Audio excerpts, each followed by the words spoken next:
Hi friends YouTube channel को स्वागत। यही वीडियो आलोचना करवा सिटी एंट्रांस पाई इतिहास एमसीक्यू गुडी को आलोचना करने पूर्व आपण मानकु अनुरोध आम चैनल टी को सब्सक्राइब करी रखंतु। देख प्रथम क्वेश्चन देख, हिस्ट्री शब्दटी केउ शब्दरू आसीअछि? हिस्ट्री शब्दटी केउ शब्दरू आसीअछि? ऑप्शन बी, ग्रीक शब्द हिस्टरू आसीअछि।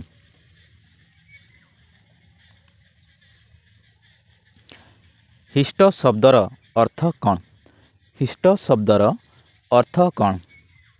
ऑप्शन बी, अतीत विषय जानिबा। अतीत विषय जानिबा हैला हिस्ट्री। आज को प्राय केते लक्ष वर्ष पूर्वे पृथ्वी पृष्ठरे मनुष्य सृष्टि होइथिला बोली अनुमान करा जाए। आज को प्राय केते लक्ष वर्ष पूर्वे पृथ्वी पृष्ठरे मनुष्य सृष्टि होइथिला बोली अनुमान करा जाए। ऑप्शन सी, 15 लक्ष वर्ष पूर्वे।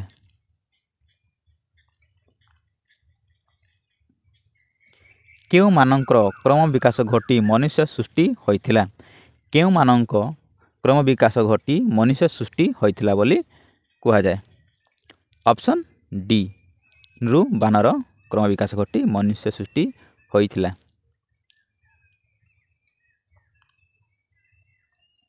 काहार देहर गठन भली मनुष्यर देहर गठन होइछि? काहार देहर गठन भली मनुष्यर देह गठन होइछि? Option A, गरिला। Option A, गरिला।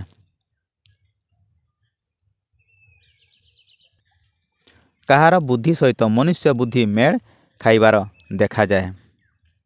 काहार बुद्धि सहित मनुष्यर बुद्धि मेल खाइबार देखा जाए? Option B, chimpanzee. Option B, chimpanzee. प्राचीन इतिहास संपर्क में जानिबा पई केतोटी आधार रे विभक्त करा जाइछि? प्राचीन इतिहास संपर्क में जानिबा पई केतोटी आधार रे विभक्त करा जाइछि? ऑप्शन सी, 2 प्रकार। केते भाग विभक्त करा जाइछि ना 2टी आधार रे विभक्त करा जाइछि। प्रत्नतात्विक आधार और साहित्यिक आधार।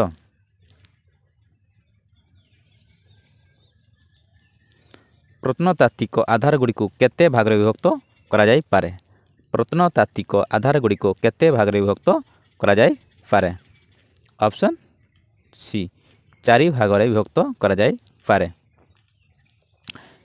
खोदित लेखा बा लिपि, कीर्ति बा कलाकृति, भौतिक अवशेष और मुद्रा 4 भाग रे विभक्त करा जाई पारे।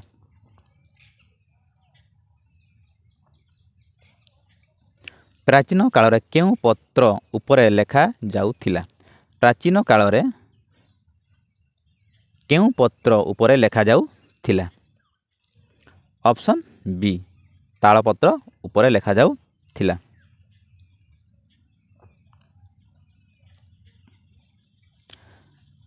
साहित्यिक आधार गुड़िक केते भाग रे विभक्त करा जाई पारे?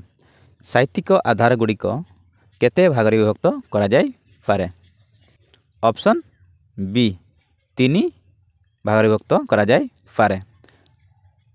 परिव्राजकंक विवरणी, ऐहिक साहित्य, धर्म संबंधी 3 भाग रे विभक्त करा जाई पारे।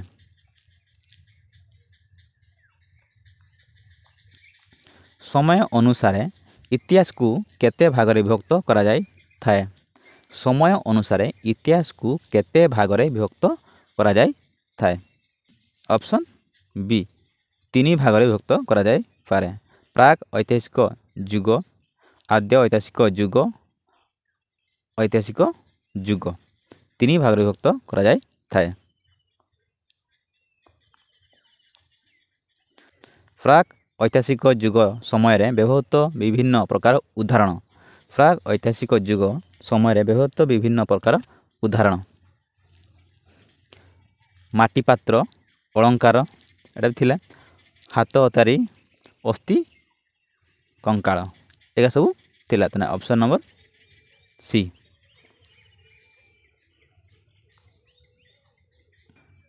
ନୁରୁବାନର ସମ୍ପର୍କୀୟ ହେଉଛନ୍ତି କିଏ? ନୁରୁବାନର ସମ୍ପର୍କୀୟ ହେଉଛନ୍ତି କିଏ? Option D orangutan. Orangutan. ମନୁଷ୍ୟର ବୌଦ୍ଧିକ ଗୁଣ ସହ ସାମଞ୍ଜସ୍ୟ ଥିବା ପ୍ରାଣୀ ହେଉଛି କିଏ? ମନୁଷ୍ୟର ବୌଦ୍ଧିକ ଗୁଣ ସହ ସାମଞ୍ଜସ୍ୟ ଥିବା ପ୍ରାଣୀ ହେଉଛନ୍ତି କିଏ? Option B chimpanzee. କିଏ ନା? ସିମ୍ପାଞ୍ଜି।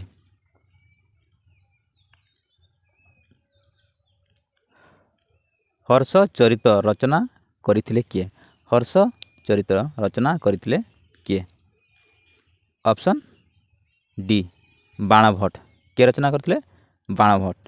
କଟ୍ୟାଲ ହେଲା ଅସ୍ତ୍ରଶାସ୍ତ୍ର, କାଳିଦାସ ହେଲା ରଚନାବଳୀ, ଆଉ ପାଣିନି ହେଲା ସାଂସ୍କ୍ରିଟ ଗ୍ରାମାର।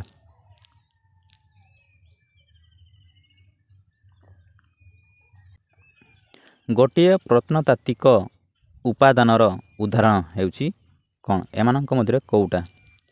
ଅପସନ୍ ବି ମାଟି ପାତ୍ର। କ'ଣ ନା? ମାଟି ପାତ୍ର। କୌଟିଲ୍ୟ କେଉଁ ରଚନା ପାଇଁ ପ୍ରସିଦ୍ଧ? କୌଟିଲ୍ୟ କେଉଁ ରଚନା ପାଇଁ ପ୍ରସିଦ୍ଧ? ଅପସନ୍ ଡି ଅର୍ଥଶାସ୍ତ୍ର ପାଇଁ ପ୍ରସିଦ୍ଧ।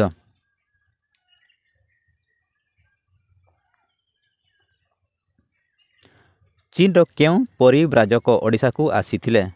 ଚୀନର କେଉଁ ପରିବ୍ରାଜକ ଓଡ଼ିଶାକୁ ଆସିଥିଲେ? Option A Xuanzang. କିଏ ଆସିଥିଲେ? ଜୁଆଂଜାଙ୍ଗ ଆସିଥିଲେ ଓଡ଼ିଶାକୁ। ସେତେବେଳେ ରାଜା କିଏ ଥିଲେ? ହର୍ଷବର୍ଦ୍ଧନ ଥିଲେ ରାଜା।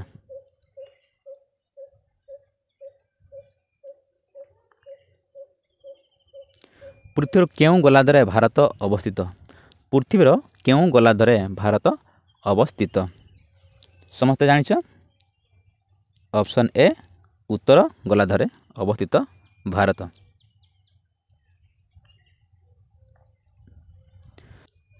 ନିମ୍ନୋକ୍ତ ନଦୀମାନଙ୍କ ମଧ୍ୟରୁ କେଉଁ ନଦୀ ପୂର୍ବ ଉପକୂଳ ଅଞ୍ଚଳ ନଦୀ ନୁହେଁ?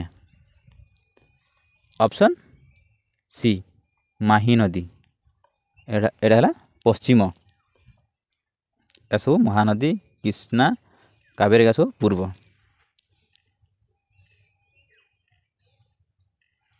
ଭାରତର କେଉଁ ଭାଗକୁ ସମୁଦ୍ର ତିନି ପଟକୁ ଘେରି ରହିଛି? ଭାରତର କେଉଁ ଭାଗକୁ ସମୁଦ୍ର ତିନି ପଟୁ ଘେରି ରହିଛି?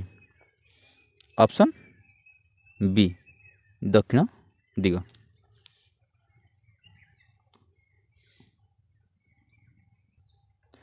ନିମ୍ନୋକ୍ତ ମଧ୍ୟରୁ କିଏ ପରିବ୍ରାଜକ ନୁହନ୍ତି? Option C Kalidas. କିଏ ନା? କାଳିଦାସ।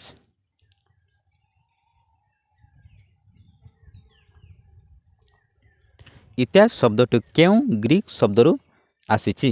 ଇତିହାସ ଶବ୍ଦ କେଉଁ ଗ୍ରୀକ୍ ଶବ୍ଦରୁ ଆସିଛି? ଅପସନ୍ ବି ହିଷ୍ଟ ଶବ୍ଦରୁ ଆସିଛି।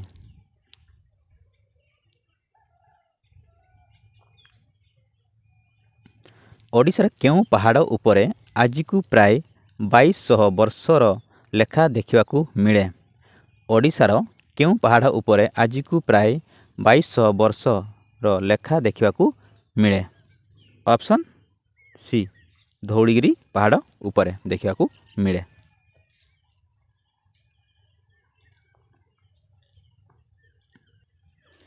ପ୍ରାକୃତିକ ଗଠନର ବିବିଧତା ଅନୁସାରେ ଭାରତକୁ କେତୋଟି ଅଞ୍ଚଳରେ ବିଭକ୍ତ କରାଯାଇଛି?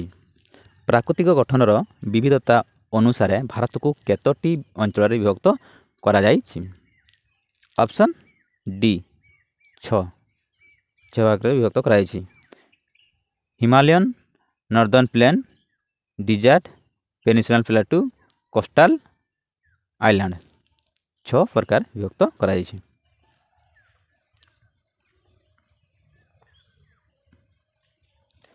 ପୁରାତନ ପ୍ରସ୍ତର ଯୁଗର ଲୋକମାନଙ୍କର ଚିତ୍ରକଳା ସମ୍ବନ୍ଧ କେଉଁଠାରୁ ମିଳିଛି? ପୁରାତନ ପ୍ରସ୍ତର ଯୁଗର ଲୋକମାନଙ୍କର ଚିତ୍ରକଳା ସନ୍ଧାନ କେଉଁଠାରୁ ମିଳିଛି? ଅପସନ୍ ବି ଗୁମ୍ଫାରୁ। କେଉଁଠାରୁ? ଗୁମ୍ଫାରୁ ମିଳିଛି।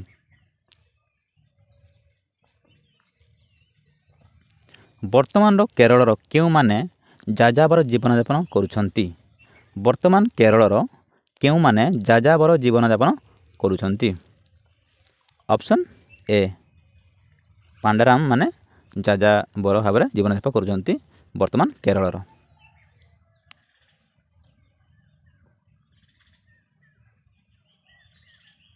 ନୂତନ ପ୍ରସ୍ତର ଯୁଗର ଲୋକମାନେ ମାଲ ପରିବହନ ପାଇଁ କାହାକୁ ବ୍ୟବହାର କରୁଥିଲେ? ନୂତନ ପ୍ରସ୍ତର ଯୁଗର ଲୋକମାନେ ମାଲ ପରିବହନ ପାଇଁ କାହାକୁ ବ୍ୟବହାର କରୁଥିଲେ? ଅପସନ୍ ବି ଘୋଡ଼ାକୁ ବ୍ୟବହାର କରୁଥିଲେ।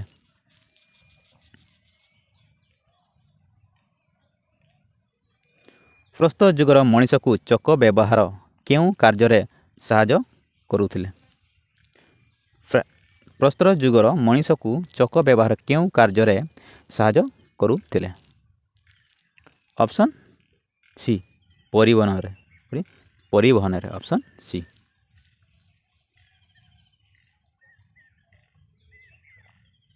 ମନୁଷ୍ୟ ପ୍ରଥମେ କେଉଁ ସ୍ଥାନରେ ସ୍ଥାୟୀ ହୋଇ ରହିବା ଶିଖିଲା? ମନୁଷ୍ୟ ପ୍ରଥମେ କେଉଁ ସ୍ଥାନରେ ସ୍ଥାୟୀ ହୋଇ ରହିବା ଶିଖିଲା? ଅପସନ୍ ବି ନଦୀ କୂଳରେ ରହିବା ଶିଖିଲା।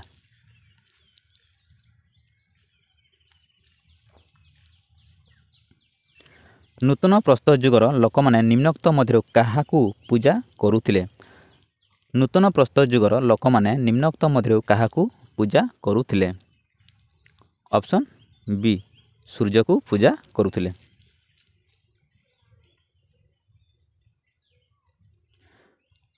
ଓଡ଼ିଶାରେ ନିମ୍ନୋକ୍ତ କେଉଁ ସ୍ଥାନରୁ ନୂତନ ପ୍ରସ୍ତର ଯୁଗର ହାତ ହତିଆର ମିଳିଛି?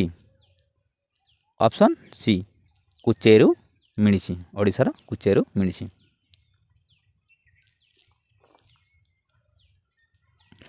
ନିମ୍ନୋକ୍ତ ମଧ୍ୟରୁ କାହାର ବ୍ୟବହାର ନୂତନ ପ୍ରସ୍ତର ଯୁଗର ଲୋକମାନଙ୍କ ଜୀବନରେ ବିରାଟ ପରିବର୍ତ୍ତନ ଆଣିଥିଲା? କାହାର ବ୍ୟବହାର ନୂତନ ପ୍ରସ୍ତର ଯୁଗର ଲୋକମାନଙ୍କ ଜୀବନରେ ବିରାଟ ପରିବର୍ତ୍ତନ ଆଣିଥିଲା? ଅପସନ୍ ଡି ଚକର ବ୍ୟବହାର ପରିବର୍ତ୍ତନ ଆଣିଥିଲା।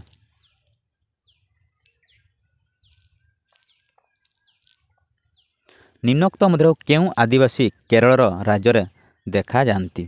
ନିମ୍ନୋକ୍ତ ମଧ୍ୟରୁ କେଉଁ ଆଦିବାସୀ କେରଳ ରାଜ୍ୟରେ ଦେଖାଯାଆନ୍ତି? ଅପସନ୍ ସି ପାଣ୍ଡାରାମ ମାନେ ଦେଖାଯାଆନ୍ତି।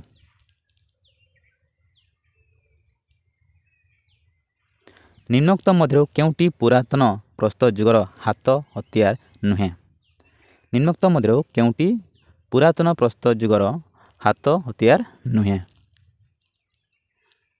ଅପସନ୍ ଡି ଧନୁଶର।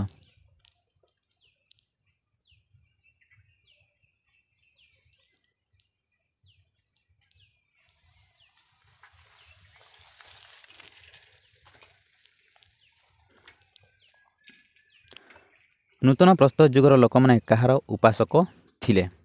ନୂତନ ପ୍ରସ୍ତର ଯୁଗର ଲୋକମାନେ କାହାର ଉପାସକ ଥିଲେ?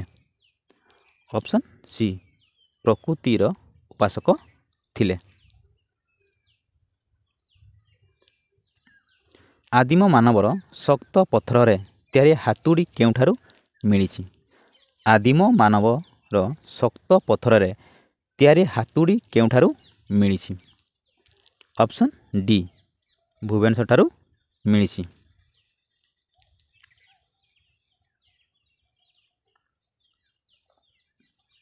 ଶିକାର କାର୍ଯ୍ୟରେ ସାହାଯ୍ୟ କରିବା ପାଇଁ ନୂତନ ପ୍ରସ୍ତର ଯୁଗର ମଣିଷ କେଉଁ ପଶୁ ପାଳନ କଲା? ଶିକାର କାର୍ଯ୍ୟରେ ସାହାଯ୍ୟ କରିବା ପାଇଁ ନୂତନ ପ୍ରସ୍ତର ଯୁଗର ମନୁଷ୍ୟ କେଉଁ ପଶୁ ପାଳନ କଲା? ଅପସନ୍ ଡି କୁକୁରକୁ ପାଳନ କଲା ଶିକାର କାର୍ଯ୍ୟରେ ସାହାଯ୍ୟ କରିବା ପାଇଁ।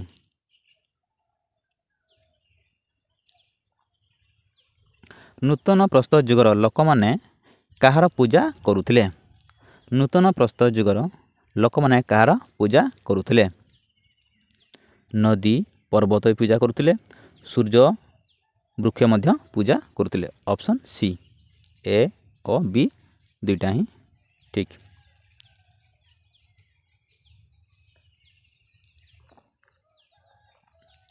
କେଉଁ ଯୁଗରେ କୃଷିର ଆରମ୍ଭ ହୋଇଥିଲା?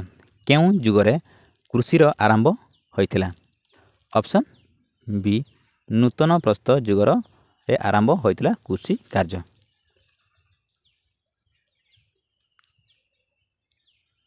ଆସାମର ନିମ୍ନୋକ୍ତ କେଉଁ ସ୍ଥାନଟି ନୂତନ ପ୍ରସ୍ତର ଯୁଗର ପ୍ରସିଦ୍ଧ ସ୍ଥାନ? ଆସାମର ନିମ୍ନୋକ୍ତ କେଉଁ ସ୍ଥାନଟି ନୂତନ ପ୍ରସ୍ତର ଯୁଗର ପ୍ରସିଦ୍ଧ ସ୍ଥାନ? ଅପସନ୍ ସି ଦୁଜାଲି ହାଣ୍ଡି। ଦୁଜାଲି ହାଣ୍ଡି ଆସାମର ଦୁଜାଲି ହାଣ୍ଡି ପ୍ରସିଦ୍ଧ।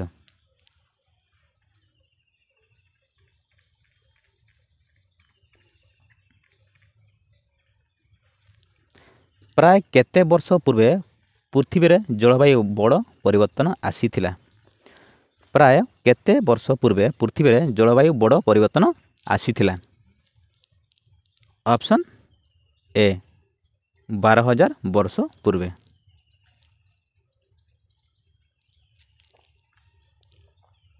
ନିମ୍ନୋକ୍ତ ନୂତନ ପ୍ରସ୍ତର ଯୁଗରେ ମିଳିଥିବା ଫସଲ କାଟିବାରେ ସାହାଯ୍ୟ ହୋଇଥିଲା? ନିମ୍ନୋକ୍ତ ନୂତନ ପ୍ରସ୍ତର ଯୁଗରେ ମିଳିଥିବା ଫସଲ କାଟିବାରେ ସାହାଯ୍ୟ ହୋଇଥିଲା? କେଉଁ ଦ୍ୱାରା ଫସଲ କାଟିଥିଲେ ସେତେବେଳେ? ଅପସନ୍ ଡି ଦା ଦ୍ୱାରା। କେଉଁ ଦ୍ୱାରା? ଦା ଦ୍ୱାରା କାଟୁଥିଲେ। ନୂତନ ପ୍ରସ୍ତର ଯୁଗର ଅସ୍ତ୍ରଶସ୍ତ୍ରଗୁଡ଼ିକୁ ଡ୍ୟାସ୍ ଓ ଡ୍ୟାସ୍ର ଥିଲା? ନୂତନ ପ୍ରସ୍ତର ଯୁଗର ଅସ୍ତ୍ରଶସ୍ତ୍ରଗୁଡ଼ିକ ଡ୍ୟାସ୍ ଓ ଡ୍ୟାସ୍ର ଥିଲା? ଅପସନ୍ ସି ପଥର ଓ ଧାତୁର ଥିଲା।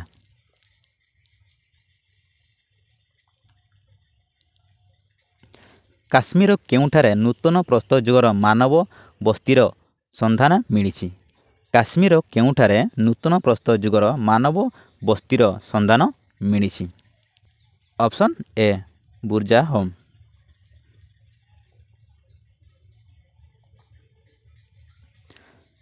ଦୁଜାଲି ହାଣ୍ଡିରେ ମୂଲ୍ୟବାନ ଜେଡ୍ ପଥର କେଉଁଠାରୁ ଆସିଥିଲା ବୋଲି ବିଶ୍ୱାସ କରାଯାଏ? ଦୁଜାଲି ହାଣ୍ଡିରେ ମୂଲ୍ୟବାନ ଜେଡ୍ ପଥର କେଉଁଠାରୁ ଆସିଥିଲା ବୋଲି ବିଶ୍ୱାସ କରାଯାଏ? ଅପସନ୍ ଏ ଚୀନରୁ ଆସିଥିଲା ବୋଲି ବିଶ୍ୱାସ କରାଯାଏ।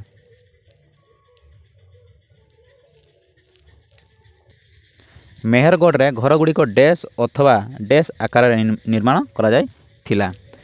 ମେହେରଗଡ଼ରେ ଘରଗୁଡ଼ିକ ଡ୍ୟାସ୍ ଅଥବା ଡ୍ୟାସ୍ ଆକାରରେ ନିର୍ମାଣ କରାଯାଇଥିଲା? ଅପସନ୍ ଏ ବର୍ଗାକାର ବା ସମକୋଣ ଚତୁର୍ଭୁଜ ଆକାରରେ ନିର୍ମାଣ କରାଯାଇଥିଲା ମେହେରଗଡ଼ଠାରେ। କାଶ୍ମୀରର କେଉଁଠାରେ ପଡ଼ା ଶସ୍ୟ ଗହମ ଓ ଯଅ ସହିତ ମସୁର ଜାତୀୟ କେତେକ ଡାଲି ଅବଶିଷ୍ଟାଂଶ ଆବିଷ୍କୃତ ହୋଇଛି? ଅପସନ୍ ବି ବର୍ଜା ହୋମ୍ ଠାରେ ମିଳିଛି।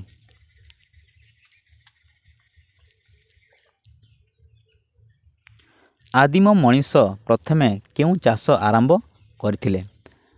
ଆଦିମ ମଣିଷ ପ୍ରଥମେ କେଉଁ ଚାଷ ଆରମ୍ଭ କରିଥିଲେ? ଅପସନ୍ ଡି ଗହମ ଓ ଯଅ ଚାଷ ଆରମ୍ଭ କରିଥିଲେ ପ୍ରଥମେ। ଗ୍ରାମୀଣ ସଭ୍ୟତା ପ୍ରଥମେ ପାକିସ୍ତାନର କେଉଁ ସ୍ଥାନରେ ଗଢ଼ି ଉଠିଥିଲା? ଗ୍ରାମୀଣ ସଭ୍ୟତା ପ୍ରଥମେ ପାକିସ୍ତାନର କେଉଁ ସ୍ଥାନରେ ଗଢ଼ି ଉଠିଥିଲା? ଅପସନ୍ ଏ ମେହେରଗଡ଼ଠାରେ ଗଢ଼ି ଉଠିଥିଲା। ଏହି ଭିଡ଼ିଓଟି ସିଟି ଏଣ୍ଟ୍ରାନ୍ସ ପାଇଁ ବହୁତ ଗୁରୁତ୍ୱପୂର୍ଣ୍ଣ ଭିଡ଼ିଓ। ଏଥିପାଇଁ ଆପଣମାନଙ୍କୁ ଅନୁରୋଧ ଆମ ଚ୍ୟାନେଲଟିକୁ ସବସ୍କ୍ରାଇବ୍ କରି ରଖନ୍ତୁ। ଆପଣମାନଙ୍କୁ ବହୁତ ବହୁତ ଧନ୍ୟବାଦ।